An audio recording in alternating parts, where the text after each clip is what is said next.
Hello and welcome to Wednesday editions with me, Big Scott 35. This week you got a nice little stack.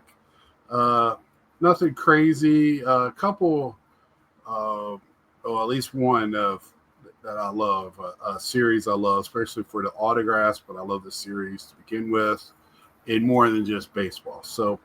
Uh, and we'll go through it a little bit as I'm talking a little bit about life in general. Something like today, my boy Wesker Griff had posted in our group chat about uh, losing a teacher that it was his favorite teacher. Part of his name, even in his tribute, is to this teacher and how much this teacher meant to him. And got me to think it was like, yeah, I had one like that too. My freshman year, my second freshman year of college, I had a biology professor. I think she was from Lithuania, one of the Western uh, blocked countries, or Eastern bloc countries, I should say. And she really opened my eyes on biology and science, and it actually made it fun for me. Made me second think like maybe taking more electives in JUCO to see if that was the route I wanted to go, and just still wasn't for me. But she was awesome, and I was also wondering like just mentors and stuff like that. I had a baseball coach, the only person that was allowed to call me Scotty outside of my grandma growing up, and Vic Folk, man, he was a writer, new sports writer for Richmond Times Dispatch. I met him as a little kid. Him and my dad did radio. He did sports, uh, you know, articles and stuff of local sports, and he actually wrote one of the first articles on me in Little League. I had it in my scrapbook, and he ended up coaching me. But he was always a good friend. Him and his son and family. I just remember them always being around, and uh, he was a guy I really looked up to. Like I listened to him. Like I said for Father's Day, he's one of those people that it takes a village, and he was definitely amongst the people. Um, him and his son is a great guy. His daughter, and he has a really great family, and they were there for me. When I was, and it was older baseball when I was playing on the bigger fields. Uh, I was a little bit of a handful by then, uh, but yeah, he would keep me straight. And him between him and my dad, I didn't want to disappoint. So that got me thinking. I really, I'm sorry for your loss, Ed, but thank you for just making me think of life. Just one of those things, and it's always really, really cool. I didn't really have a mentor in cards. I have more mentors now in cards than I did as a kid, but almost as equals things to bounce off of people. But so again, I've been opening up some Series 2, mega boxes, and I did get a super box from GameStop. So I've seen the super stock for Series 2. I've only got one. I've only seen it two places, at Lids, that one of their like T-shirt and jersey stores, and also at GameStop. So GameStop's getting more and more into collecting than they are just video games. So, and I did pull this. This is a very cool on-card auto, which I was watching a video from Carlos yesterday for SP Authentic AEW Upper Deck Wrestling coming out. That's not coming out, I think, until January, maybe. 3 cards in a box, and I think it's like $100, $120, which, like he said, for 3 cards, that kind of puts it into a premium. Maybe not the top tier. Now it's 3 or 4 tiers, but it puts it in a medium tier.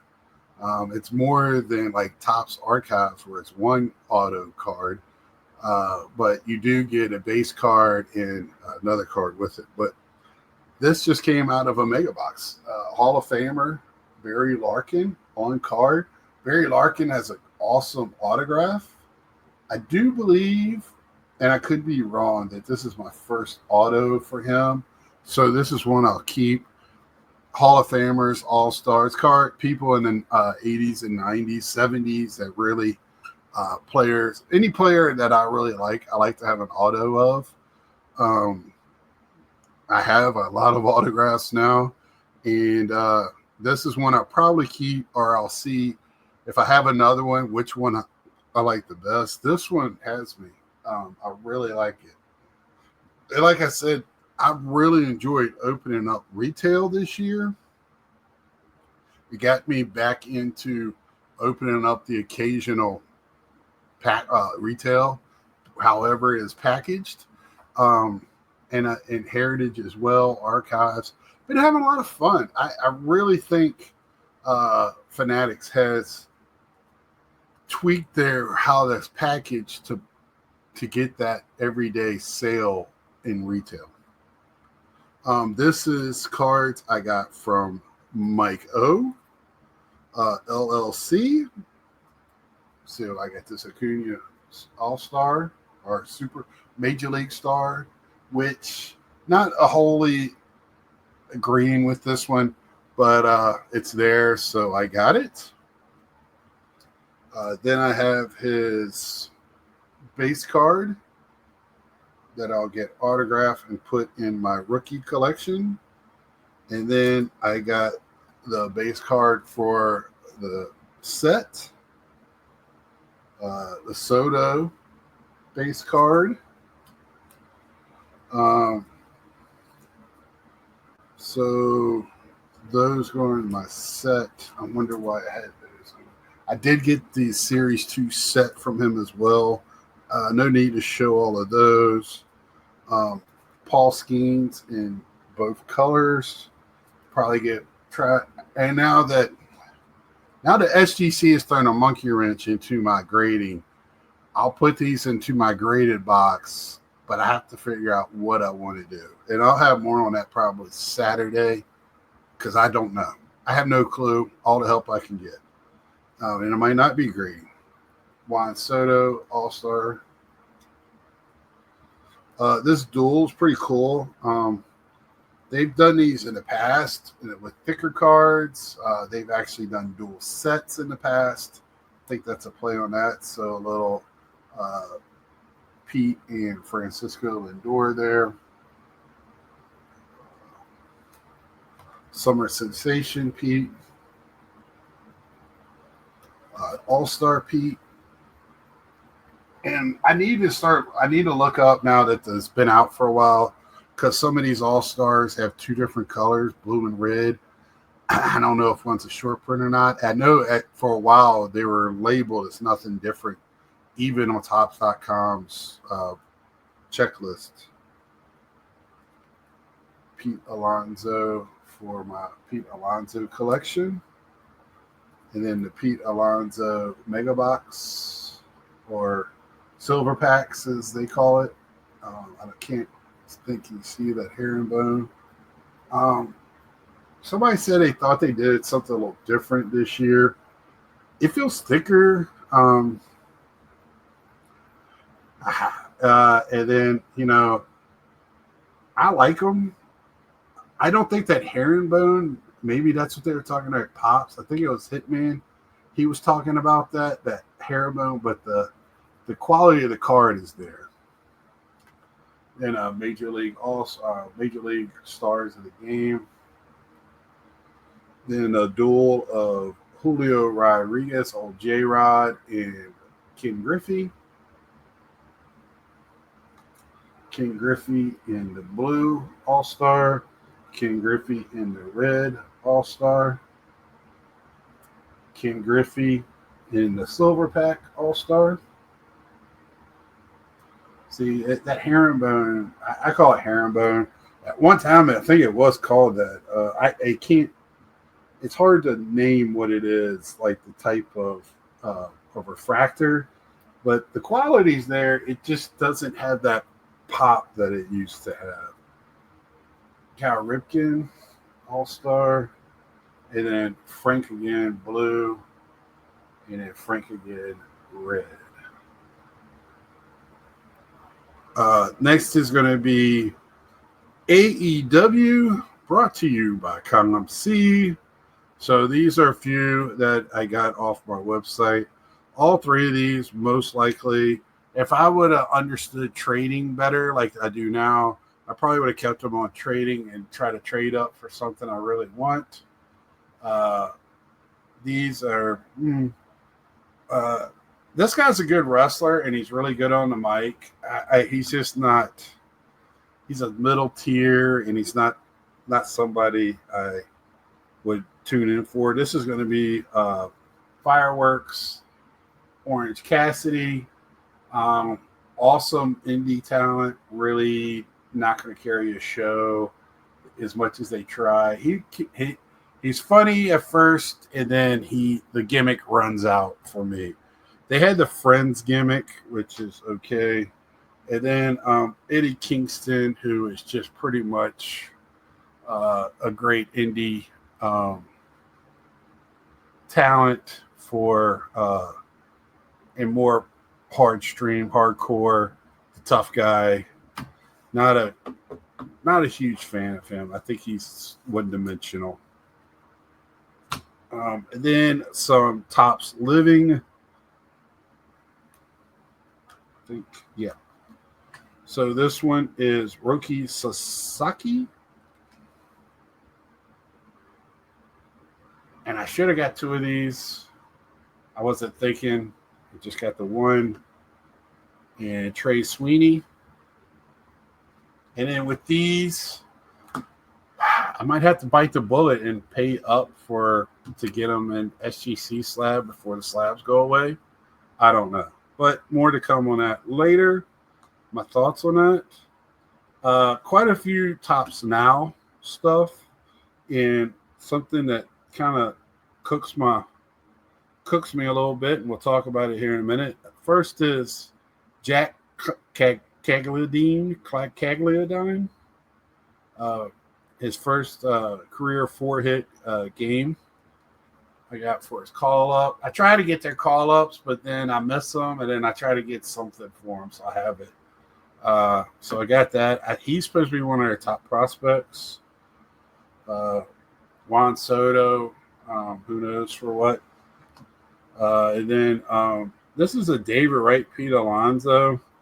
Should have bought two of these, one for each guy, but I bought one, so I'll go with the Pete Alonso collection. And then I got Kyle Teal. I did get his call-up card for the White Sox. I wish I'd have got two. Did not know I was going to the White Sox game when I purchased this. I might have to find one and try to get there early enough, wear some UVA stuff, and hopefully he's still up and get his autograph. Dude has got a cannon for an arm, back. He's probably going to be a 220, 225 hitter, which as a catcher, this is my controversy. And you're going to try to figure out why in a minute. Now, this is a Pete Alonso Gold, number 3 out of 50. Let me see if I can read what it says.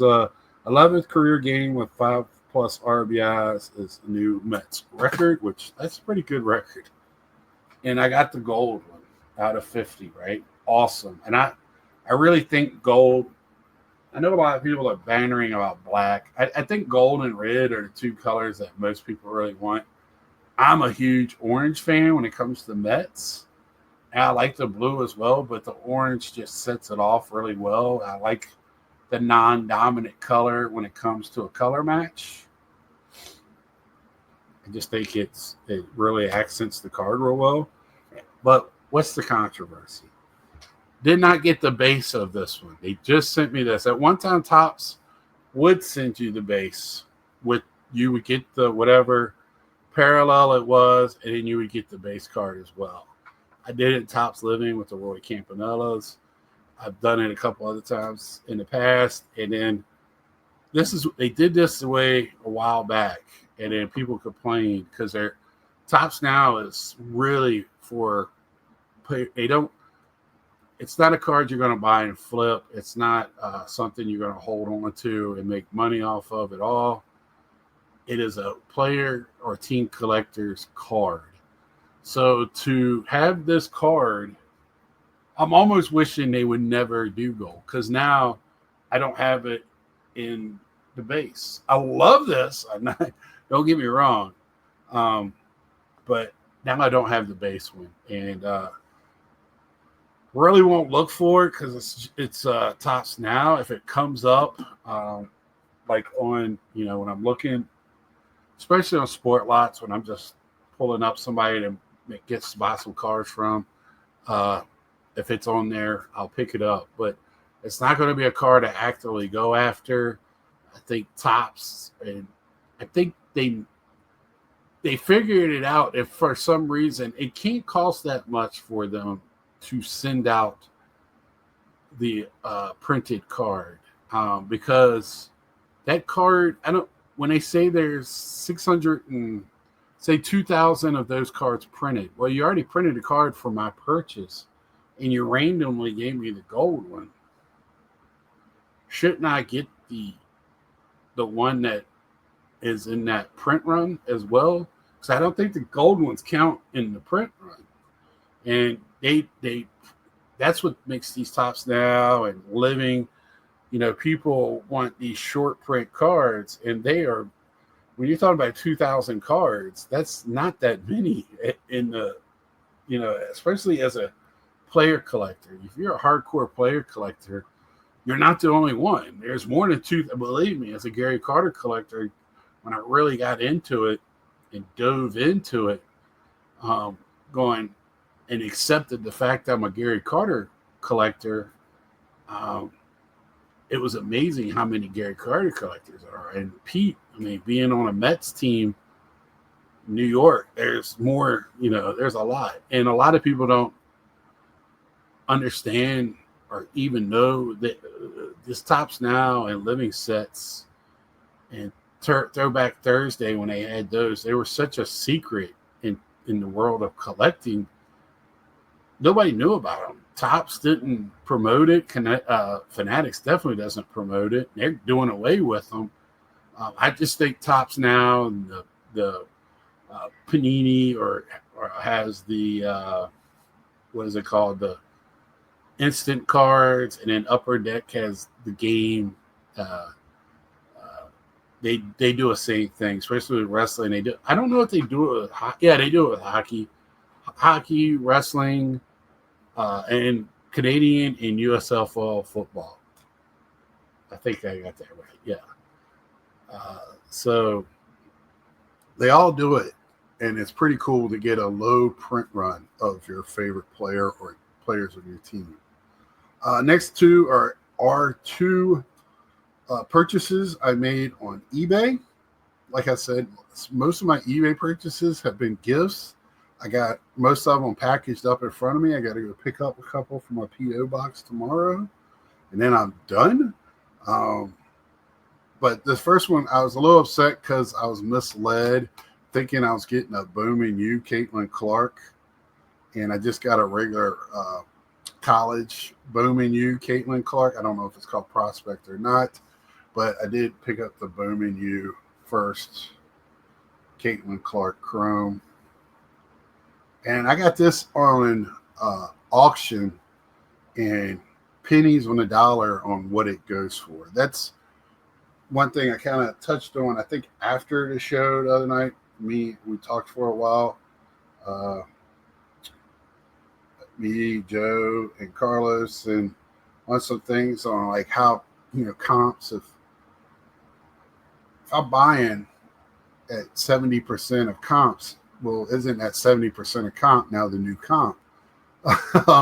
So it's kind of weird when they do that stuff. If I came to them and go, I'm going to pay at 70% of your comp, then, we're going the other direction. So when something like this happens, I'm like, how does this happen? Because this card was buy it now for a good chunk of money, not a lot, but it was there. But when I saw it was on auction, I was like, why not try to get it? I got it for less than half the price, maybe third of the price. I don't see any huge blemishes or anything, especially if it was on, eBay. So I'm still, auctions is where it's at. I sell on auctions because I want to move product, get stuff out of my house. So if you're patient and wait for auctions, that's still a good way to go. And I don't understand. You would think you're competing against the people that want to buy it, but is Caitlin Clark cards now falling? And I know once she's in the NBA, right, the Iowa jersey cards are no longer sought after like other ones. But that's where I'm at with that. So very happy to get this one in the collection. Definitely want to send that off. It's one that's going to stay in the collection, and more to come on Saturday. I'm keep talking about that. Then the last but not least, this one comes from DC Sports 87. You'll see them at most bigger shows. I buy quite a bit from them. Didn't realize this is who I was buying from when I got this card in auction. Again, not that bad of a price. They're great. If you see them at a show, they usually have a big banner, good prices. So, yeah, I saw that and I was like, wow, I'll throw that up there on for the tens of people that watch this. But this is probably very top 3, top 4. I want to say top 1, but I'm still a Topps museum guy. But Topps black. I love the colors. I love when they do green and red and gold. They pop, especially when they do them like the background. They've done it different ways in the past. This one is from, the only drawback is they're very similar. So this is 2020. And I do have some of his color from that year, but I'm pretty sure this is my first auto. I didn't even look it up when I saw it. I just went for it because I like this card so much. I hope I don't have dupes of this, but if I do, then I'll sell it, whatever. But there you have it. That's what I have this week. Got to show off, not a huge amount, but I did, jump into Series 2 singles with the Mike O collection. I did, get me a Pete. This Pete will probably go into this in front of me for a little bit. Thanks again, Steve Souza, for this one. Awesome. So I, picked up my Caitlin, got some cool Topps Now. It was very slow for Topps Now at the beginning of the year. Me and Mike O were talking about it. It seemed like it was very hard for them to do an accomplishment to get on. And then they started doing the call-ups. And I think people are recognizing what they were doing, and then people start buying. Now it seems like it's a little bit more frequent, but still not like it was in the past. I missed Throwback Thursday. I really do. That was just cool. Seeing old designs of all across Topps franchises making cards. I wish they went back to the Star Wars living set. Because Carlos made a few points with the with wrestling. Topps has the WWE franchise and really hasn't done anything with it. But I also feel like that with Star Wars. They're trying to get Star Wars where it's the certain releases at certain times in the year. But it's hard to do when they release movies or TV shows where they should be releasing some type of set or something to coincide with that. Or in the Topps Living was a great way for them to do that very easily. and I feel like they're missing out on that, or give up Star Wars. They haven't had a release now in months. I do like when they do their flagship, the Tops, the Chrome. I don't care about debut character cards. I think that's kind of asinine and stupid when it comes to that.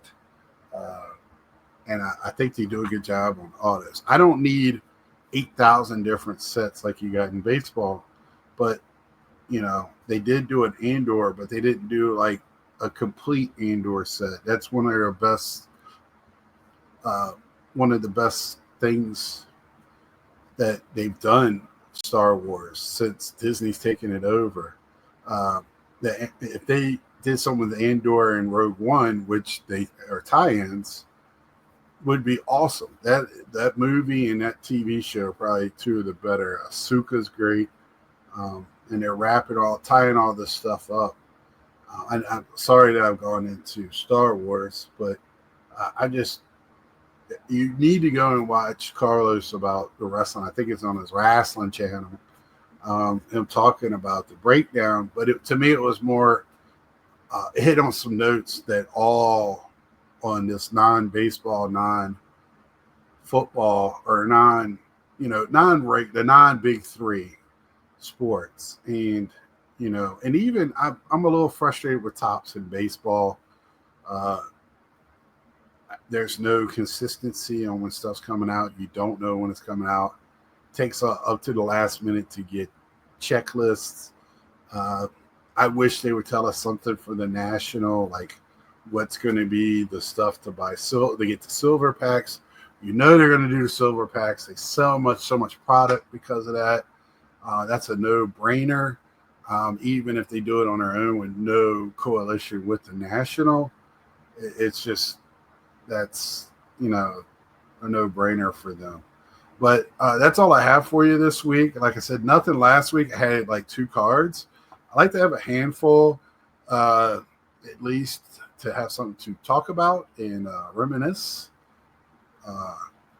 and tell stories and why I get what I get and how I collect and all the different ways I pick them up. So this week was Sport Lots, Mike O, eBay. No Sport Lots this week. Sorry. Upper Deck, by the way of ComC. That's their distributor. eBay, Tops. That's it. So that's the different places I went to. I did buy some stuff on in this 2-week span that's in my vault at the Fanatics Vault. I'll get those sent to me at the end of the year to do a year review for all the stuff I bought on there. I was looking at it today. Very happy for the most part of what I bought there. So until Saturday or tomorrow's Thursday, we'll do Nerdy Thursday. I'm going to do something. I might have a guest on. I don't know. I don't know yet. I'm trying to have a guest. I know it's July 4th Friday, but maybe by Saturday I can get a guest on that's kind of back and chilled out from the 4th. But anyway, until next time, if you're just gonna watch me my Nerdy Thursday, or come on and I'm gonna talk about, for goodness sake, for the umpteenth time, grading, but it is part of the hobby. It's a big part of the hobby. So until then, like, share, tell a friend, subscribe if you haven't, and I will see ya.